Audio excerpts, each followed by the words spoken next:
Hello everybody and welcome to my channel, The Real Super Sam. Today is the finale to the short summer series I started on this channel looking at Marvel Adventures Spider-Man. This is the third part and today I'm going through Marvel Adventures Spider-Man issues 41 through 61. Volume 11 had issues 41 through 44. In the first issue, Peter Parker fights the Man-Bull while trying to get his driver's license. In issue 42, the Black Cat returns to town and steals something from Puma. But at the end, Spider-Man and Puma become friends. In the next issue, Orca breaks into a marine like SeaWorld and tries to break the whales and dolphins out.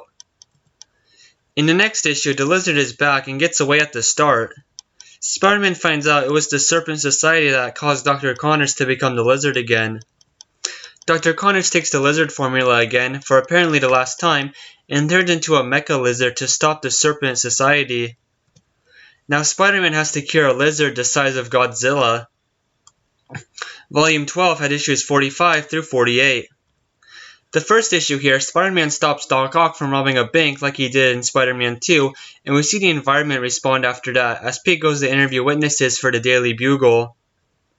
Then it's Christmas in New York for Spider-Man.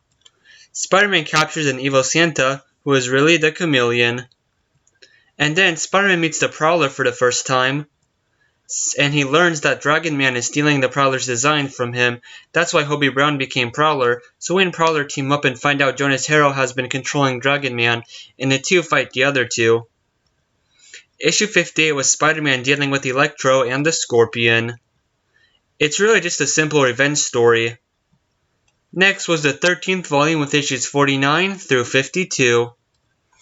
Arcade is in town and implants a video game trap which Flash Thompson is in, and he accidentally starts to fight Spider-Man, and then Arcade himself takes over. The 50th Marvel's Adventures Spider-Man issue had the return of the Sinister Six, this time with a few new members. Today, the members are Electro, Rhino, Scorpion, Hydro Man, Dr. Octopus, and the Green Goblin.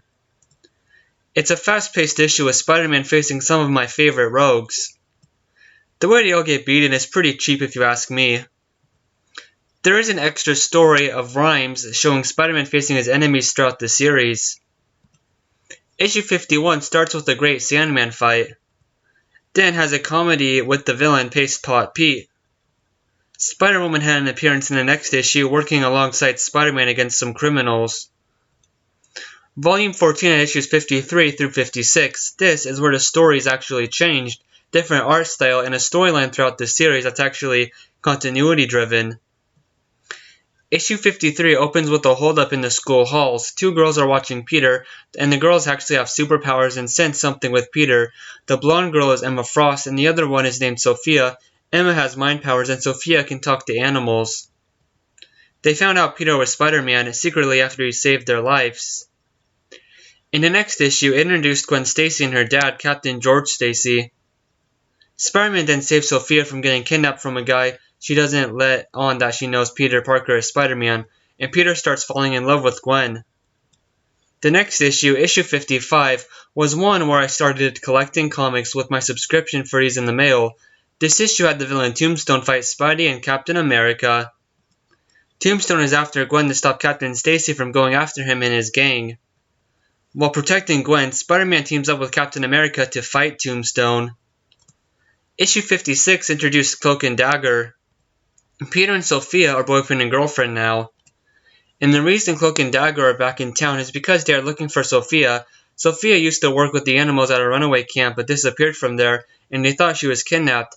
And during this, she tells Spider-Man she has a crush on Peter Parker and hints at knowing who he really is. Issue 57 was never in a volume actually, it was just singly sold. There's a new villain in town called the Silencer, and she just wants to fight Spider-Man, even knocking everybody out with her mind powers so Peter can change into Spidey to fight her. Sophia reveals everything to Spider-Man about her mutant powers and her knowing he's Spider-Man. It's really good writing actually, the whole issue is. And yes, the Silencer is really Emma Frost.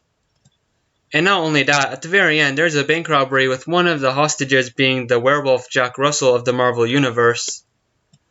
The last one, Volume 15, was issues 58 through 61. The next issue is just Spider-Man and the Blonde Phantom working together. In issue 59, we get a teased out Bullseye is coming to Manhattan to fight Spider-Man. And Spider-Man fights Wolverine and the X-Men because of one misunderstanding. Issue 60 opens up with Spider-Man helping the Silencer escape from the cops. It's revealed that Spider-Man just got a police shield, now he is officially a law enforcement officer. Spider-Man at first tries to arrest the Silencer, then things get discovered so he helps her escape. Then he gives back his shield, and even though Bullseye was on the whole front cover, he was only referenced in one panel again. The last Marvel Adventures Spider-Man issue for the 2005 series was issue 61, where all is revealed. Peter explains to Gwen Stacy that they aren't in a relationship, he is with Sophia. Gwen thought Pete and her were because Emma Frost put a fake experiences of the two of them together in her head. Peter explains as much as he can about the Silencer and him, and Gwen and him after the last issue to Captain George Stacy. Emma messed with Gwen so Sophia would think it was a real relationship and break up with Peter so Emma and Sophia could be friends again. Bullseye wasn't in this issue at all. The series ended on no fight with a Spider-Man villain anywhere. I don't think the series had anything close to a good final story, but I do like this final scene. I may have hinted that starting with issue 53, the series got worse for me, but it was just really different. They really should have started a new series at issue 53. And there we go, all 61 Marvel Adventures Spider-Man issues retrospective completed. It was a fun series to make this summer, and I'm glad it did relatively well for my channel.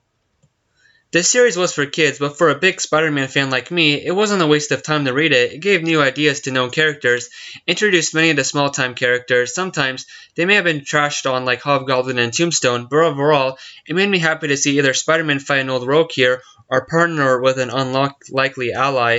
The series even had Spider-Man explore the wide Marvel universe, I would say, in the perfect way.